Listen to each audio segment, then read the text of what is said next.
Dengar kata mubalah ya di situ itu. Apa itu ya? Apa itu mubalah? Karena saya tidak melihat respon waktu itu, saya mikirkan saya sendiri. Jadi yang lebih menderita itu wakil gembala yang memimpin jalannya perdebatan. Ya.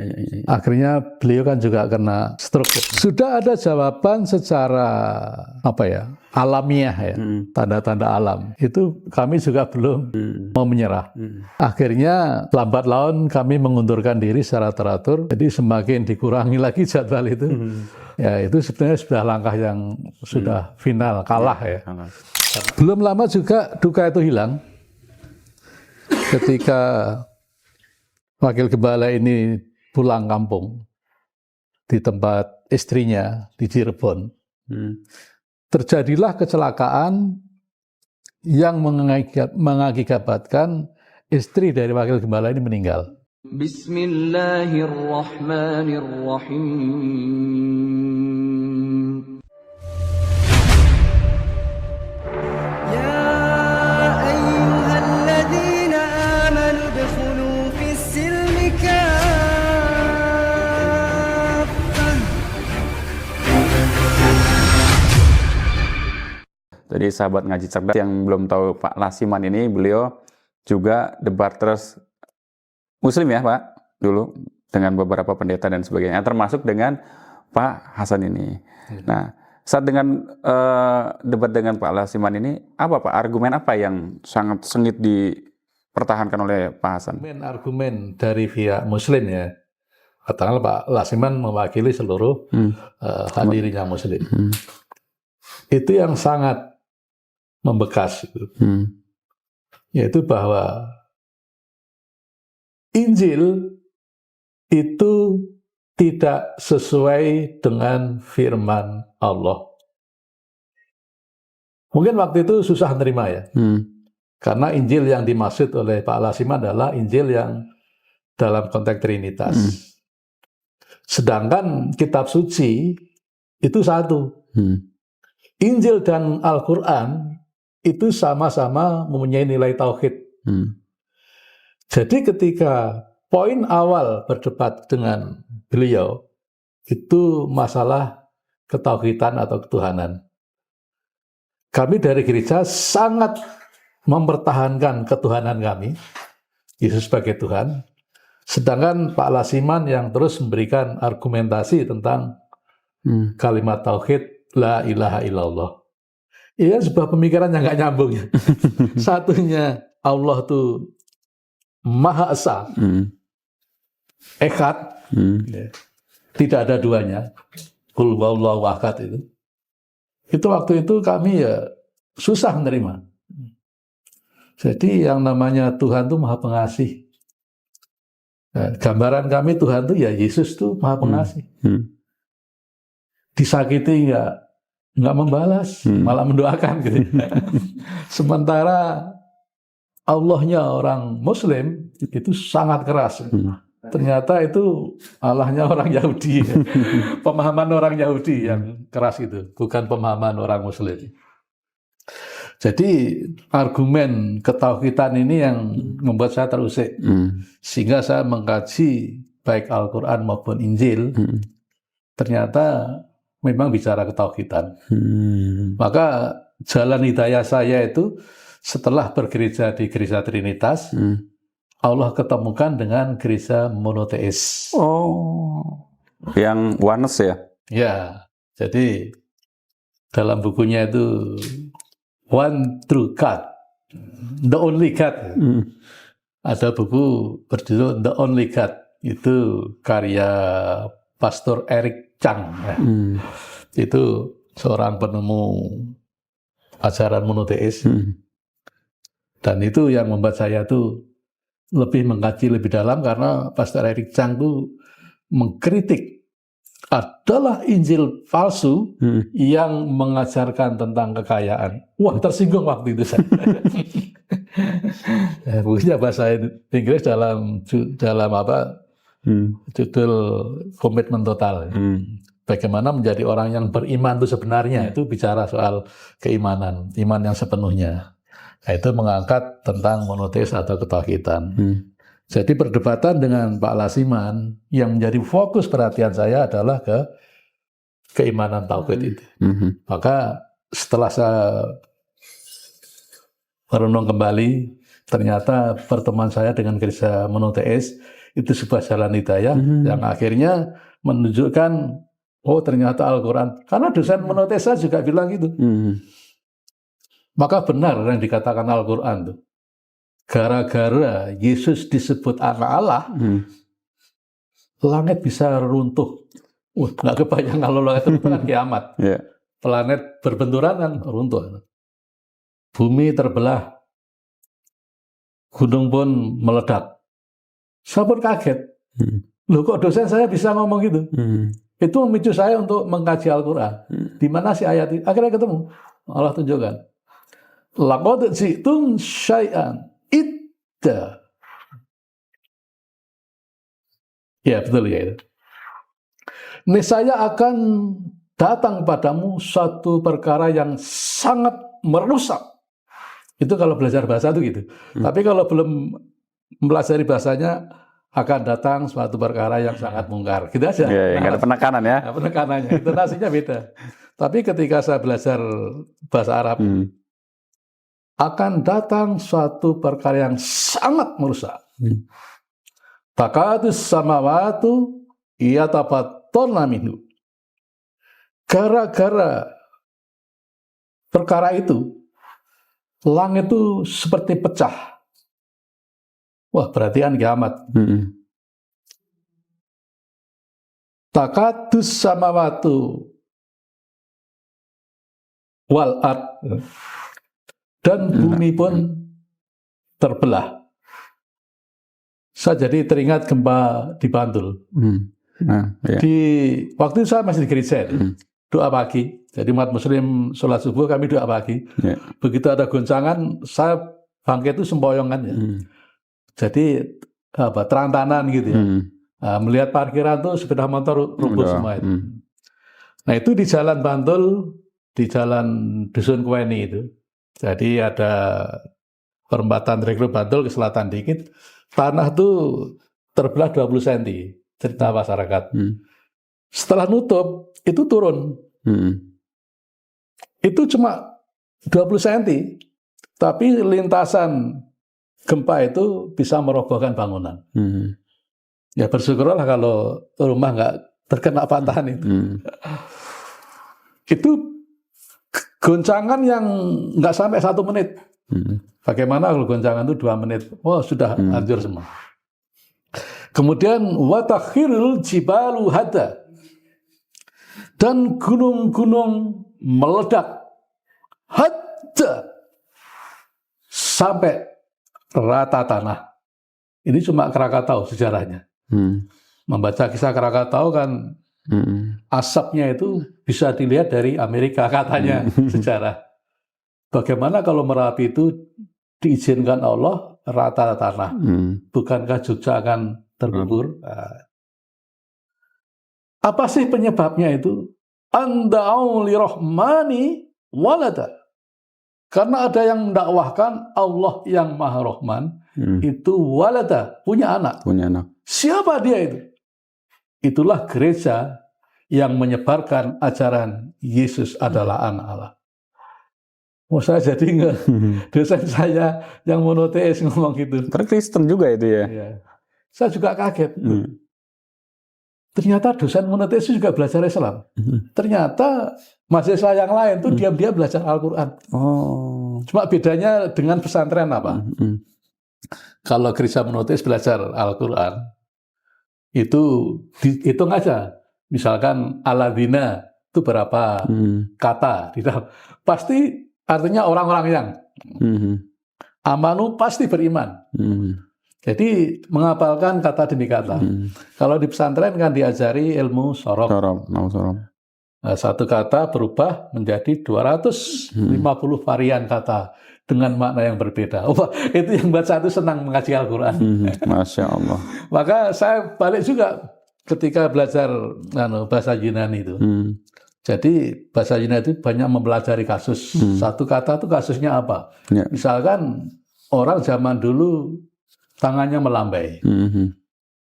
Melambai ada yang pelan, melambai ada yang seperti ini, ya, berarti ngajak berangkat. Gitu. Nah, itu bisa diterjemahkan dari kasus-kasus itu. Jadi itulah yang membuat saya sangat exciting ya, belajar Al-Quran. Bahkan kalau di rumah, waktu awal-awal bermuslim itu, istri saya juga sedang semangatnya, Mah silahkan sholat tahajud, sekuat kamu berapa rakaat, aku tak memahami satu ayat. Karena baca satu ayat dengan analisa, itu menurut hadis, itu pahalanya lebih baik daripada 100 rakaat sholat sunnah. Silakan sholat tahajud sepuasnya, saya tak mengkaji. Bahkan di gereja dulu, yang menjadi saya tuh tercengang ya. Ilmu yang sebelum saya ke pondok ini, di gereja monoteis yang dilatih bagaimana mengeksegesis, mengeluarkan makna ayat Injil ini, jangan sampai terkontaminasi dengan pikiran manusia. Wah, itu referensinya banyak itu. Kalau meja panjang di Sun itu satu ayat nggak cukup semalam belajar ini.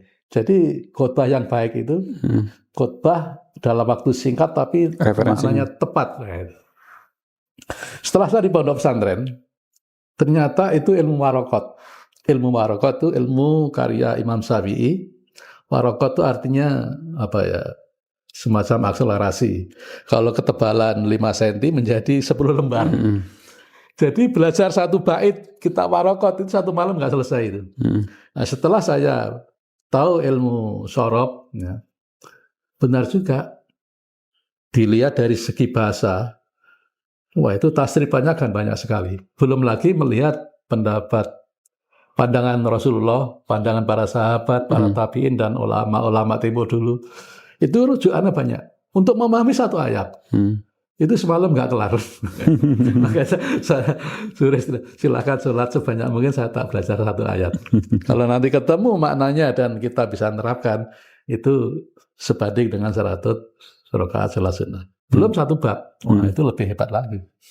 Nah, itu yang membuat saya tuh berislam. Karena saya dulu sebagai hamba Tuhan ya. Di gereja itu kalau sudah hamba Tuhan full time, itu seluruh hidupnya diwakafkan untuk jadi hamba Tuhan. Maka ketika saya menjadi muslim tuh naluri itu terbawa. Setelah jadi muslim ya saya sebagai pendakwah. Siapa yang menghidupi saya? Ya Allah nanti yang menghidupi. Ya, Masya Allah. Ini dari bagaimana argumen adu debat tadi ya, jadi Masya Allah jadi panjang gitu ya. Jadi poinnya tadi ketauhidan ya. Tauhidan ya. Itu yang membuat saya menyelidiki banyak. Iya, Yesus itu Tuhan apa bukan begitu ya? Iya. Kabarnya sampai ini ya, sampai mubahala ya. Jadi karena pihak gereja itu terlalu ngeyel. Apakah Allah itu Tuhan ataukah Yesus itu Tuhan? Nah, untuk membuktikan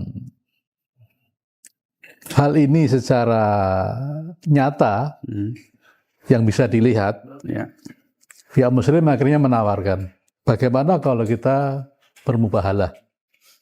Saya pertama kali dengar kata mubahalah ya di situ itu. Apa itu ya? Apa itu mubahalah? Mubahalah adalah sebuah sumpah. Apabila yang bersangkutan itu kalah, tandanya akan terkena musibah. Nggak disebut laknat gitu. Siapa yang terkena musibah berarti dia yang kalah. Apakah Allah itu Tuhan ataukah Yesus itu Tuhan? Dan gereja menerima itu kami. Nggak lama setelah itu terjadilah musibah beneran. Terhadap pihak siapa? Pihak gereja. Jadi wakil gembala itu punya bayi yang masih kecil. Dengan cara dia nggak tahu tidur tengkurap, tidak diketahui oleh kedua orang tuanya. Karena dia nggak bisa berbalik, jadi dia nggak bisa bernapas.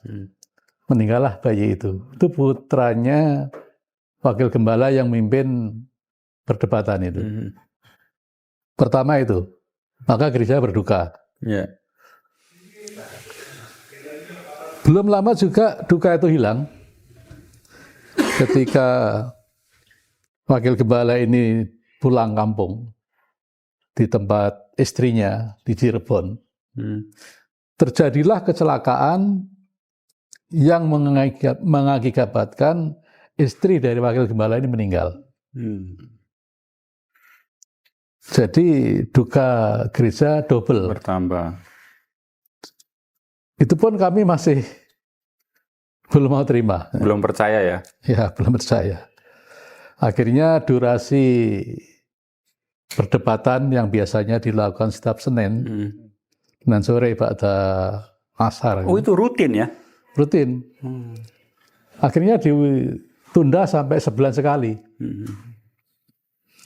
Nah, dari mubahalah ini sudah terjawab. Allah itu Tuhan atau Yesus itu Tuhan. Yang meyakini Allah, dia tidak terkena musibah. Yang meyakini Yesus sebagai Tuhan, dia terkena musibah. Sudah ada jawaban secara alamiah ya, tanda-tanda alam. Itu kami juga belum mau menyerah. Akhirnya lambat laun kami mengundurkan diri secara teratur. Jadi semakin dikurangi lagi jadwal itu. Ya, itu sebenarnya sudah langkah yang sudah final, kalah ya. Karena dalam akhir mubahalah itu pihak gereja mengalami musibah. Cuma itu nggak diakui bahwa itu sebuah kesalahan. Pihak gereja tetap meyakini Yesus adalah Tuhan. Nah, saya sendiri yang secara pribadi ya, walaupun masih satu tim waktu itu, mulai berkaca, bermuhasabah, mawas diri. Ya, akhirnya saya memisahkan diri dari mereka. Setelah perdebatan, setelah debat dan tadi ada mubahalah tadi, banyak juga nggak jemaat itu yang sadar atau sama juga sama pihak gereja, nggak percaya? Karena saya tidak melihat respon waktu itu, saya mikirkan saya sendiri. Jadi yang lebih menderita itu wakil gembala yang memimpin jalannya perdebatan. Akhirnya beliau kan juga kena stroke. Oh, akhirnya beliau kena? Iya, kena stroke. Itu kasihan ya. Merasa dengar berita itu kasihan ya. Akhirnya ya saya memisahkan diri dari mereka secara pelan-pelan dan keluar dari tim misi yang ada di situ. Selain itu Pak, selain mubahalah terus tadi juga ada sentuhan-sentuhan terhadap Al-Quran. Ada momen nggak? Momen yang benar-benar menggoncang keyakinan Pak Hasan setelah debat itu Pak? Saya terguncang karena secara keilmuan, ya via gereja salah ya. Pertama dia berdebat bukan kapasitasnya sebagai seorang teolog. Bahkan seorang teolog gereja, ini yang menyoroti Bapak Gereja GKPB, Gereja Kristen Perjanjian Baru, sudah almarhum. Kelemahan gereja adalah kurangnya teologi gereja secara mandiri. Apa itu teologi gereja yang tidak secara mandiri? Teologinya mengikuti pesan sponsor. Kalau sponsornya dari USA ya, teologinya ngekor sana. Ikut sana ya. Gereja tidak berani mengambil sikap bahwa teologi yang benar seperti ini dan tidak berani menentang yang di atasnya.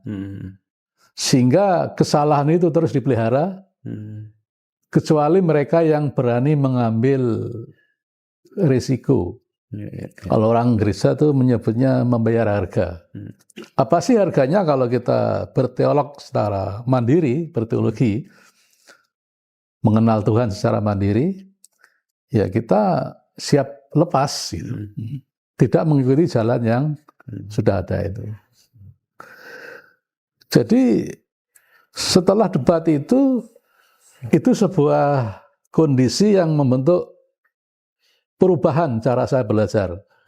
Bagaimana mensikapi pandangan teologi dari pendeta-pendeta yang senior itu. Setelah berdebat itu kan sebuah modal. Inilah cara memahami agama dengan benar. Kalau ulama Islam bahasanya, secara bahasa aja kuasai dulu. Benar nggak bahasanya?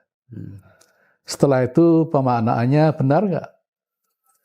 Jadi ketika gereja Trinitas tetap bersikukuh ya, karena di gereja tidak ada istilah mubahalah, walaupun itu sudah nyata di depan mata, tapi mereka tetap bersikukuh meyakini Yesus adalah Tuhan. Dan sejarah membuktikan bahwa Yesus adalah Tuhan itu produknya manusia. Ini kalau ditarik Panjang cerita lagi. ini panjang. Ini mau ditarik sekarang atau Mungkin di episode lain. Karena Ya, kan di nanti episode perjanjian Nikea. menyepakati bahwa Yesus itu Tuhan itu loh. ya itu ketika di kota kecil ya, di selatan Konstantinopel itu ada kabupaten. Kalau di sini kabupaten, ya. Kabupatennya. Itu ada kota namanya Nikea. Iya, Di kota Nikea itulah dideklarasikan bahwa Yesus adalah Tuhan oleh seorang kaisar yang tidak pernah mengenal agama, karena kaisar ini penyembah dewa matahari. Jadi cara memutuskan agama ya siapa suara terbanyak dia yang menang. Ya karena secara geografis pengikut Trinitas lebih banyak, dia yang dimenangkan. Sehingga ajaran yang monoteis itu kalah gitu. Itu rangkaian panjang gitu. Iya. Jadi saya cukup terguncang dengan perdebatan itu untuk melacak ketuhanan. Siapakah Tuhan itu? Kalau Yesus Tuhan kan di Perjanjian Lama disebutkan, tapi nggak disebutkan. Nubuatan atau ramalan para nabi zaman dulu tidak pernah menyebutkan bahwa Tuhan itu menjadi manusia. Tidak pernah. Jadi kemunculan ketuhanan itu memang produk manusia. Dan itu yang membuat saya tuh berani meninggalkan gereja. Ya, Masya Allah. Bahkan dipesankan oleh Yesus, buat apa menyeberang lautan, mendaki gunung, untuk menyesatkan satu orang, bahkan lebih jahat dari kita sendiri. Daripada menyesatkan banyak orang, lebih baik saya membenarkan, mencari kebenaran sendiri, dan memisahkan diri dari gereja Trinitas. Bahkan jemaat saya itu nggak ngerti. Saya disangkanya itu masih menjalankan misi C5 ya. Ketika saya keluar dari gereja itu masih belum percaya. Percaya setelah 3 tahun saya jadi mualaf baru percaya bahwa saya itu Muslim. Karena kalau orang udah tugas C5 itu emang terjunnya ke dunia Muslim. Dikiranya saya itu masih menjalankan misi itu. Lagi nyaru jadi Muslim gitu ya. Iya, jadi menyamar sebagai seorang Muslim. Muslim beneran, ini bukan menyamar. Setelah debat Pak, setelah debat selesai gitu ya, pergolakan jiwa itu langsung mempelajari Islam, terus memperdalam lagi dan sebagainya itu bagaimana Pak? Itu proses yang panjang kan. Jadi saat berdebat hingga saya itu memutuskan bersyahadat itu 15 tahun. 15 tahun? 15 tahun. Untuk meyakinkan jangan sampai pilihan saya nanti salah. Sudah keluar dari gereja, mengkhianati Tuhan Yesus, salah lagi. Salah gitu. pula gitu ya. Makanya saya harus yakinkan bahwa kajian, menganalisis setiap pernyataan-pernyataan pendeta, setiap pernyataan tokoh-tokoh ulama Muslim, itu saya kaji betul. Jadi waktu saya banyak untuk melakukan penelitian ya. Nah, dari situ akhirnya saya berani bersikap. Jadi kan sekarang banyak mualaf tuh bisa melalui pernikahan. Iya. Saya jadi mualaf karena mau menikahi seorang wanita Muslim.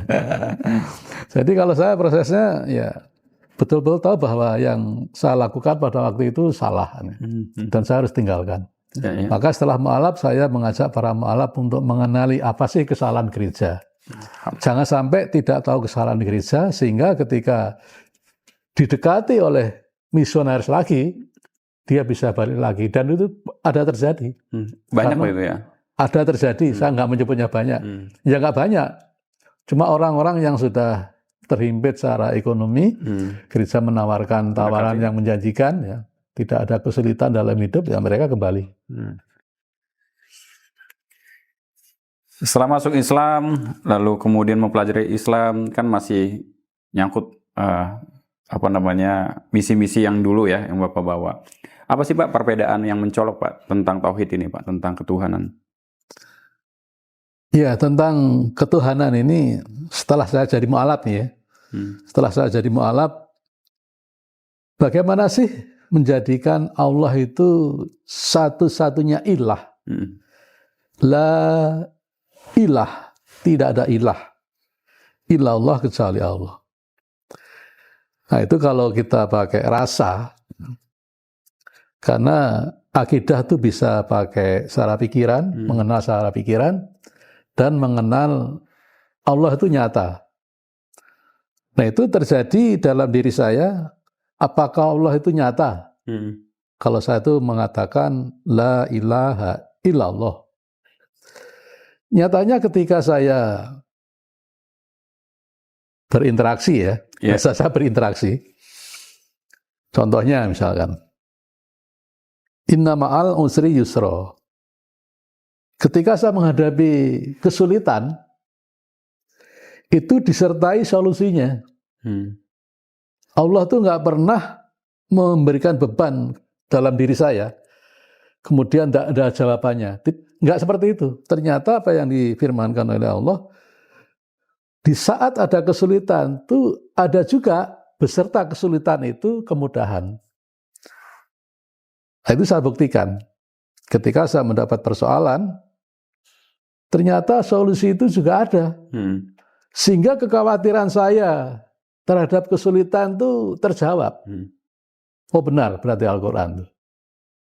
Jadi kalimat tauhid itu kalau tidak merasakan ya, itu mungkin orang juga apakah Islam itu sebuah ilmu pengetahuan karena hanya berdasarkan pikiran? Oh tidak, bukan hanya ilmu pengetahuan, tapi sebuah kehidupan nyata yang saya sendiri mengalami. Di tengah pergolakan saya dalam keluarga, itu kan masa sulit. Di saat masa sulit itu Allah juga memberikan solusi. Inna ma'al usri yusra. Di saat saya mengalami pergolakan dalam keluarga, juga ada kemudahan yang Allah sediakan.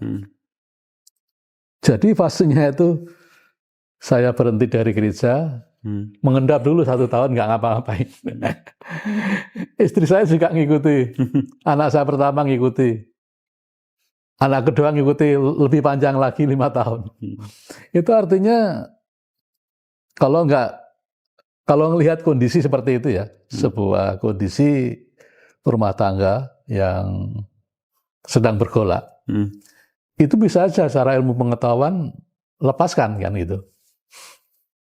Akhirnya muncullah talak. Itu tidak terjadi.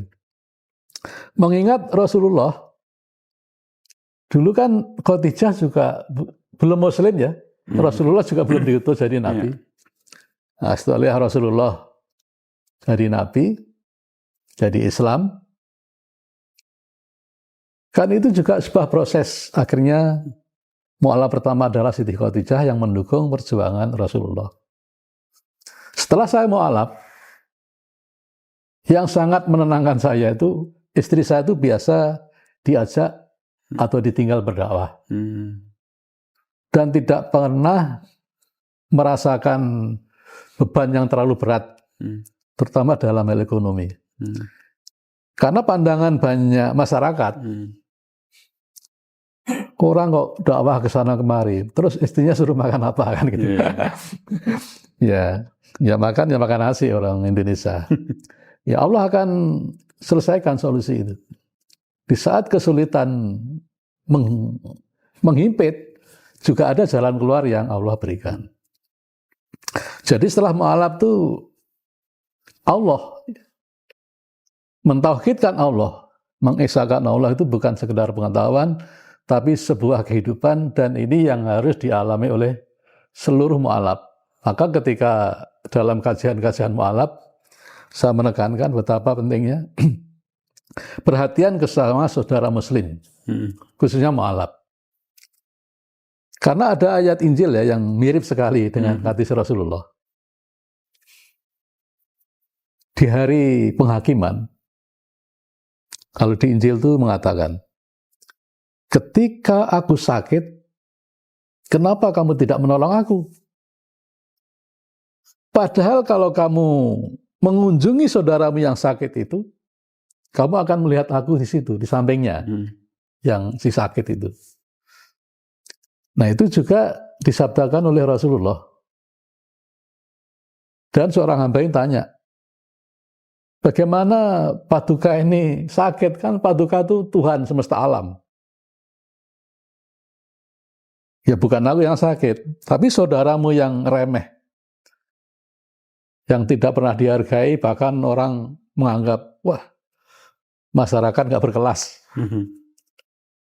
Kalau kamu mau perhatikan dia, maka kamu juga akan melihat aku bersama dia.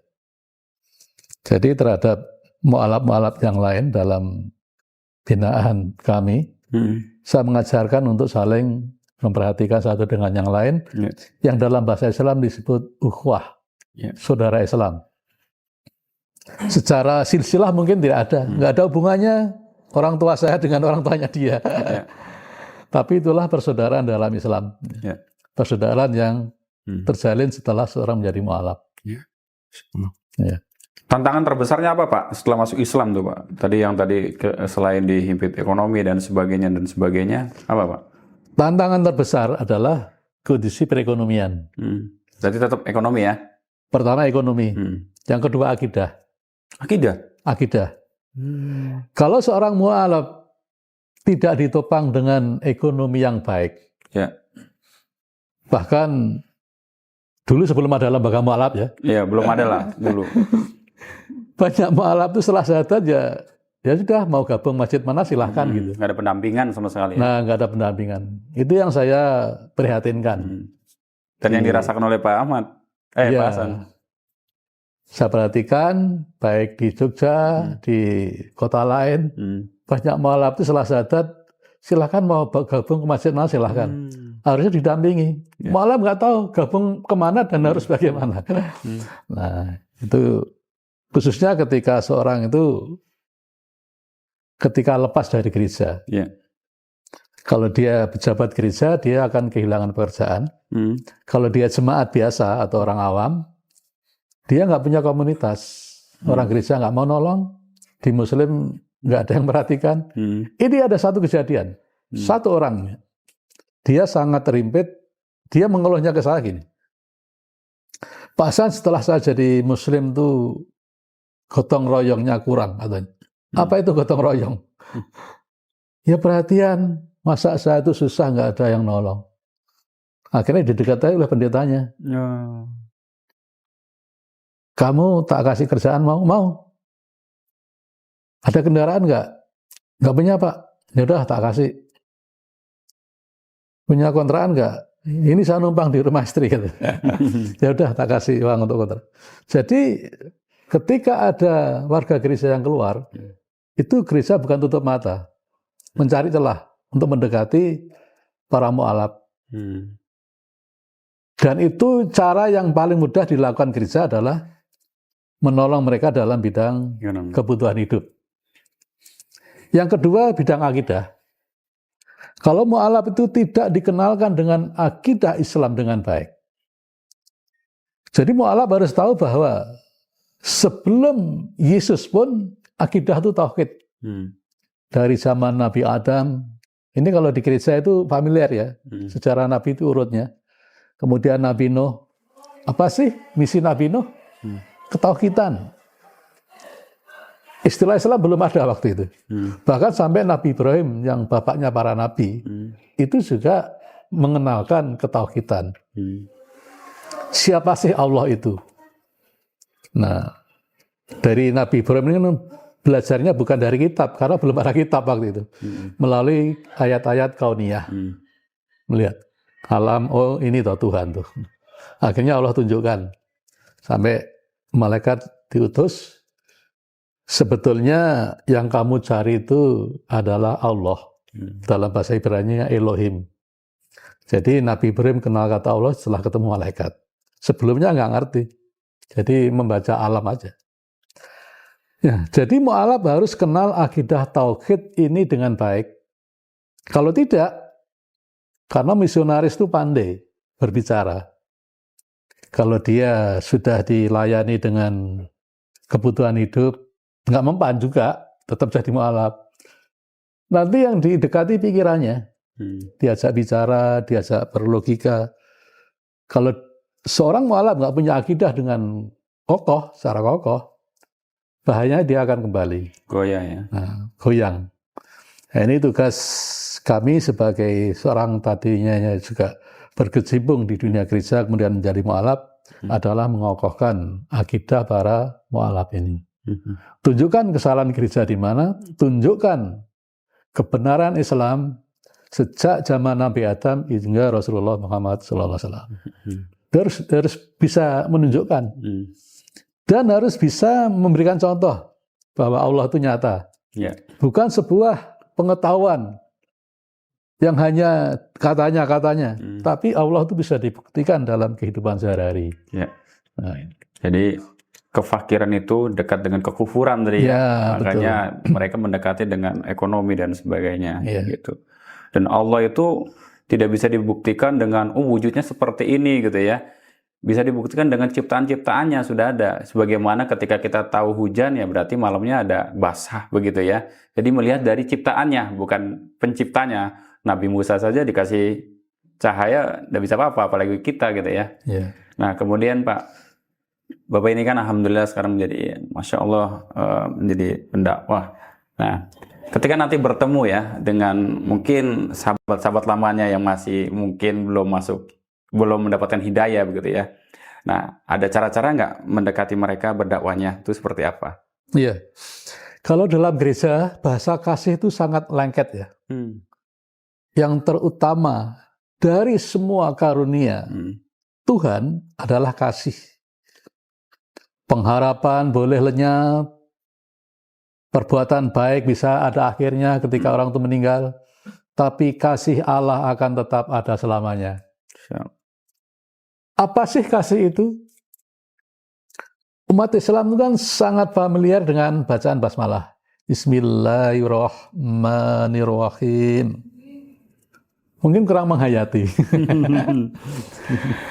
Bismillah dengan menyebut nama Allah Ar-Rahman yang Maha Pengasih kepada semua makhluk di muka bumi.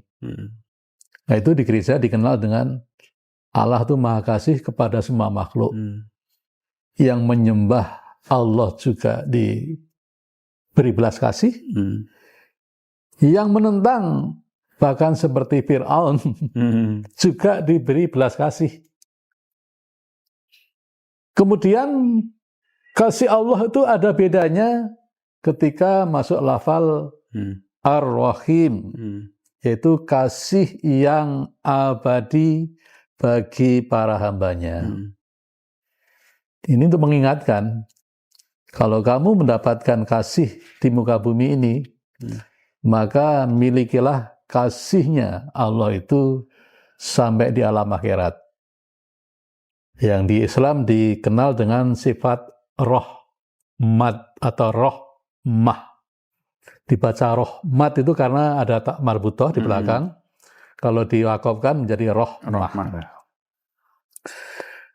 Bahasa kasih di gereja itu adalah sifat rahmatnya Allah terhadap umatnya, hambanya. Kalau umat kan nabi ya. Jadi sifat rahmat ini yang diwujudkan. Jadi ketika ketemu dengan sesama dulu satu gereja atau lain gereja, sesama orang Nasrani dulunya, sekarang udah mu'alaf. Apa sih? Tunjukkan. Bagaimana sih menunjukkan bahwa Islam itu rahmatan lil alamin. Jadi kalau ketemu dengan warga gereja, tunjukkan sifat kasih. Karena Islam itu agama kasih, bahasanya yaitu rahmatan lil alamin. Contohnya kalau bagaimana mengasihi hewan-hewan. Saya dulu ketika belum paham, kalau ada air panas itu ya, misalkan masak mie instan gitu, akhirnya langsung buang. Nah, kalau tahu bahwa tempat itu ada cacing, ya jangan dibuang tempat itu dong. Buanglah ke tempat kira-kira tanah itu tidak ada cacingnya, misalnya. Itu bukti bahwa kasih, karena Allah itu walaupun makhluk sekecil apapun mendapatkan rahmatnya Allah. Ya. Nah, itu saya praktekkan dalam kehidupan. Jadi kalau buang air panas jangan sembarang tempat. Ya. Apalagi terhadap manusia.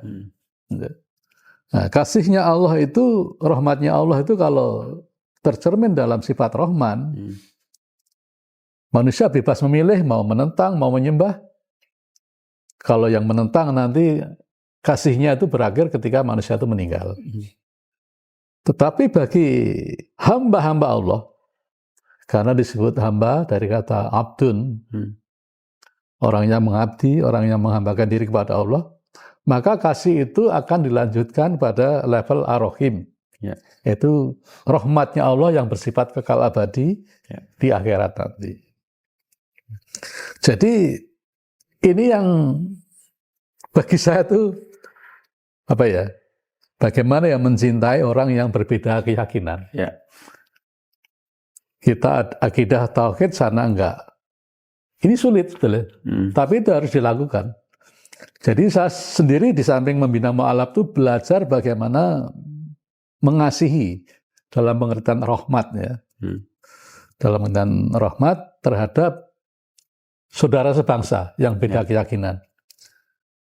Bisa enggak sih saya itu memberikan belas kasih kepada orang-orang Nasrani di kampung yang Sabina itu mayoritas ya. Karena muslimnya 7 keluarga. Minoritas. Saya mengajarkan tetaplah berbuat baik.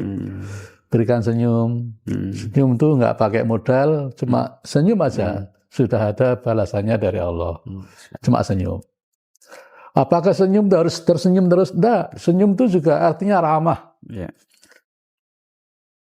Milikilah wajah yang ramah. Saya dulu sempat waktu masih di gereja, di kantor itu ada seorang di front office ya.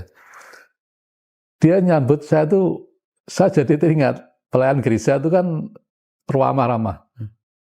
Saya tanyai, loh mbaknya dari gereja mana? Karena nggak pakai kerudung itu. Oh, jadi langsung bisa nebak dari gereja? Saya tanya, mbaknya dari gereja mana? Saya Muslim, Pak. Oh, Muslim tuh. Saya kaget. Karena nggak berkudung. Tapi mbaknya itu kalau menyambut tamu-tamu yang datang tuh seperti orang-orang di gereja. Kami dilatih seperti ini, Pak. Sama? Ya, perusahaan. Oh. Jadi saya masuk ke perusahaan tuh. Jadi mbak-mbaknya yang di depan itu yang terima tamu itu kan. Itu seperti yang saya lihat kalau di gereja tuh terima tamu tuh ya seperti itu. Iya, Masya Allah. Makanya di Islam ketika Rasulullah mengajarkan tersenyum itu berpahala, itu ya wajah ramahnya. Jadi jangan sampai kalau mu'alaf yang saya bina di tempat minoritas, jangan punya wajah yang muka masam, suram, maksam. Karena itu tidak membangkitkan orang untuk berislam nanti. Tapi kalau wajahnya itu cerah, sumringah, baik, walaupun beda keyakinan, mudah menolong. Jangan hanya menolong sesama muslim. Ketika tetangga butuh pertolongan, nggak usah diminta, tolong aja. Misalkan bersih-bersih, ada ibu sudah tua, walaupun dia non-muslim, datangnya aja bawa sapu. Bu bisa bantu, tapi sambil nyapu. Jangan hanya nawarin, nggak bawa sapu, percuma. Bu kok nyapu sendiri ya? Datangi dengan bawa sapu, bantu. Itu sebuah cermin rahmatan lil alamin terhadap orang yang beda keyakinan. Walaupun betul orang Nasrani, sebagai mu'alaf tetap harus punya kehidupan yang seperti itu. Ya, baik. Berarti pendekatannya pendekatan dengan akhlak dan adab gitu ya Pak ya. Sebagaimana Rasulullah juga dulu bahkan dihina ya. Dihina, ya dicaci maki, ditimpa dan sebagainya. Rasul dengan membalas dengan kebaikan. Masya Allah. Ini yang dilakukan oleh Pak Hasan sekarang. Pak, ini sebelum penutup, saya mau minta pesan-pesan nih. Boleh. Sebagaimana insya Allah penonton Ngaji Cerdas, ada orang yang lahir dari Islam, dari lahir. Ada juga mungkin para mu'alaf juga ya. Ada juga mungkin yang seperti Bapak dulu, masih mempunyai keraguan, mau masuk Islam atau keluar atau dan sebagainya. Ini singkat saja Pak, pesan-pesan untuk mereka Pak. Ya. Para pemirsa Ngaji Cerdas, marilah kita menjadi seorang Muslim yang bermanfaat bagi siapapun manusianya. Marilah kita tunjukkan belas kasih, karena akhlak itu mendahului ilmu yang akan kita sampaikan. Kita mungkin punya ilmu yang lebih tinggi dari orang lain, tetapi kalau kita adabnya kurang, akhlaknya kurang baik, ilmu itu bagaimana akan kita sampaikan? Marilah kita dahulukan adab sebelum kita menyampaikan ilmu kepada orang lain. Sehingga orang lain akan menerima ilmu kita ketika mereka melihat adab kita. Sebagaimana Rasulullah Muhammad SAW memberikan suri tauladan yang sekarang diikuti oleh manusia seluruh dunia. Mungkin mereka yang masih Nasrani tidak mengakui kenabian beliau, tetapi ada masanya mereka akan mengakui bahwa Islam adalah rahmatan lil alamin. Masya Allah. Selamat berislam. Semoga pemirsa Ngaji Cerdas diberkahi Allah. Barakallahu fihim. Assalamualaikum warahmatullahi wabarakatuh.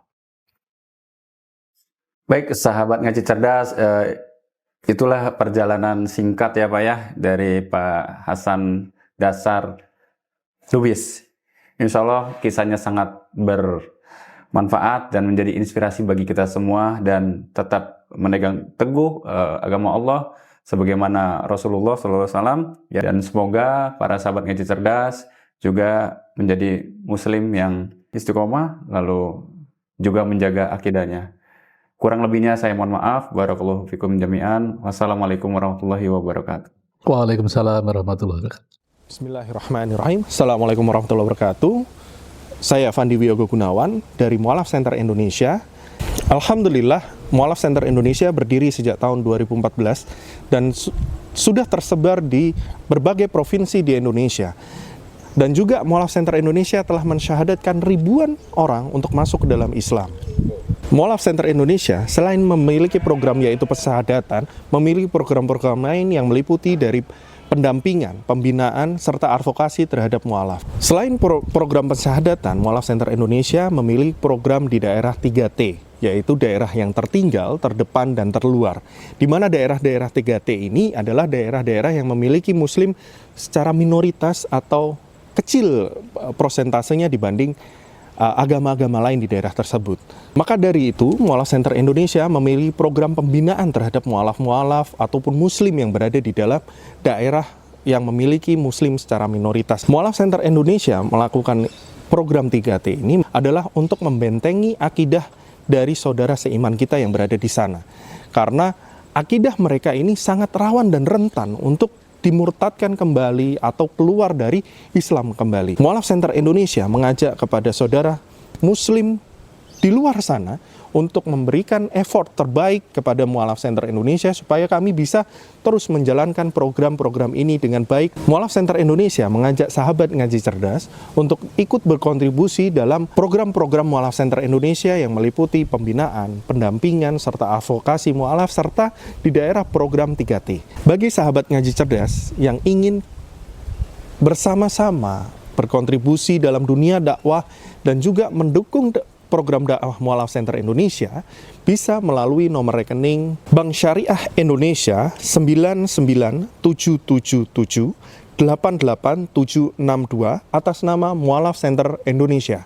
Untuk konfirmasi bisa ke admin Ngaji Cerdas di nomor 0821 1315 5743. Bagi sahabat Ngaji Cerdas yang sudah ikut berkontribusi kepada dakwah Mualaf Center Indonesia, kami ucapkan jazakumullah khairan katsira. Bismillahirrahmanirrahim. Assalamualaikum warahmatullahi wabarakatuh. Ya, kembali lagi ya teman-teman sekalian yang dirahmati oleh Allah Subhanahu wa taala. Bersama dengan saya Hendriko Santoso selaku narasumber di Ngaji Cerdas, mencerdaskan umat. Nah, teman-teman, di sini ada produk bagus nih. Namanya Sultan Parfum. Parfum para perindu surga. Nah, di sini ada 4 macam produk nih. Yang pertama, parfum dengan aroma Raudhah.